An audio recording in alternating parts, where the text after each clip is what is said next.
Sakah mi depan pandovura zvimaveshan terera tantoman cheyara nation inzwaka mwanangu rega ndikutsanangurire chokwadi. I'm afraid it might hit you, but the pain and the knowledge, the pain and the gain, I'm sure both of them comfort you.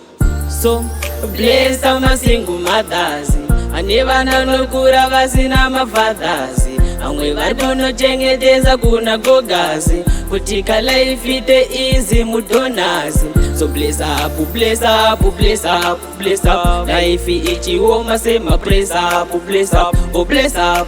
Me say bless up, bless up, oh keep up, Sakah never give up, bless up.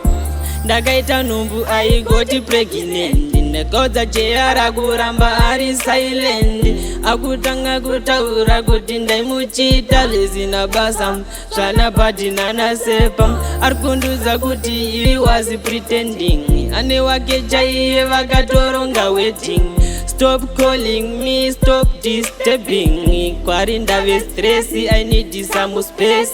So bless all my single mothers, ane vanokura vasina mafathers, amwe varikunochengedza kuna gogazi kuti life ite easy mudonazi. So bless up, bless up, bless up, bless up. Life ichioma sema press up, bless up, oh bless up.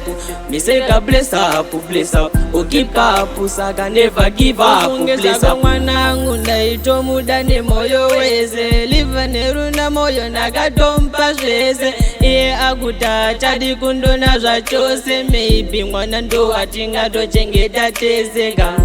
Imagine ndava kuvila lonely, machopis ndava kutongopusha ndekatroli, ndikakunwa ndikadona apana noti sorry. Saka mwanangu muna matoka kuna Mwari chingoti. So bless all my single mothers, ane vanokura vasina mafathers, amwe varikunochengedza kuna gogazi kuti life ite easy mudonazi.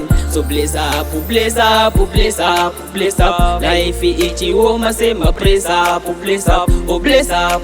Me say bless up, bless up, oh keep up, Sakah never give up, bless up.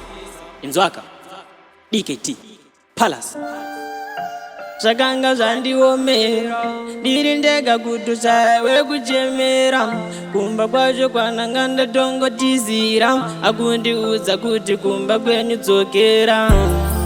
Uri weka waipaita sei, mwanangu ndiudze waizviita sei. Uri weka waipaita sei, andiudza kuti iwe waizviita sei. Ndakambofunga iri suicide, ndikazoona kuti ndenge ndeta wrong side, ko mwana iye atori inside, ofa here asina kakutoiona life. So bless all my single mothers, ane vanokura vasina mafathers, amwe varikunochengedza kuna gogazi kuti life ite easy mudonazi. So bless up, bless up, bless up, bless up. Life ichioma sema press up, bless up, oh bless up. Me say bless up, bless up, oh keep up, Sakah never give up, bless up.